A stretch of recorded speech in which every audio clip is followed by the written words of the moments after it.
Day. Are you ready for another episode of Scientastic Lesson? Very good! Now, let's talk about the organs in the digestive system. We all know that oxygen is important to humans for us to live. Digestion is the process of breaking down foods into nutrients which the body uses for energy, growth, and called repair. The digestive system is divided into two main parts, which are the alimentary canal or gastrointestinal tract and the accessory organs. The alimentary canal is a long continuous tube and the accessory organs is not part of the alimentary canal but plays an important role in the digestive system. Roles of digestive system transform the raw materials of the food into the nutrients and energy that can keep us alive. Organs that comprises the alimentary tract: mouth, pharynx, esophagus, stomach, small intestine, large intestine, rectum, and anus. Let's go on to the functions and structures of the digestive system. First, mouth. Food that enters the mouth is chewed and lubricated until it forms into bowl-shaped mass called bolus. And the next one is pharynx. Pharynx or throat is located at the back of the mouth and is the common passageway of digestion or respiration. The third one is esophagus. So esophagus is a muscular tube to which the food passes from the pharynx to the stomach.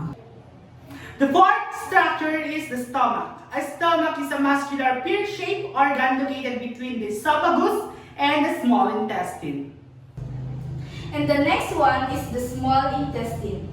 The small intestine is considered as the organ of complete digestion and absorption.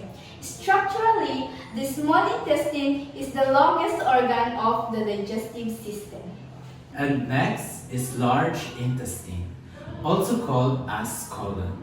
It is the next organ after the small intestine.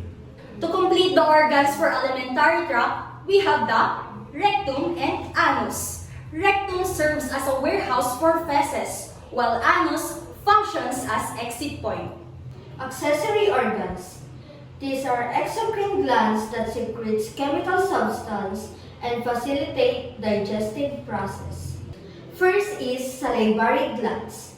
These are located in the mouth and secrete saliva, a chemical substance that is a combination of watery fluid and mucus. Next is the liver and gallbladder. So the liver is the largest organ of the body. Liver produces bile and is temporarily stored and concentrated in the gallbladder. And last, the pancreas, a large elongated gland that produces pancreatic juice which help break down carbohydrates, proteins, fats in the small intestines. Overall are the organs that comprise digestive system. Trivia!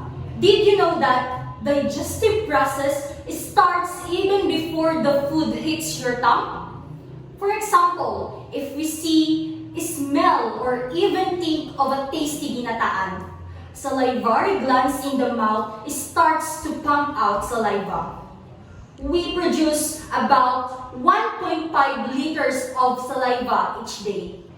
There you have it, kids, the organs of digestive system and their functions. Once again, I am Teacher Eman. I am Teacher Juliana. I am Teacher Priestley. I am Teacher Auri. I am Teacher George. I am Teacher Frances and see you again on our next Scientastic class.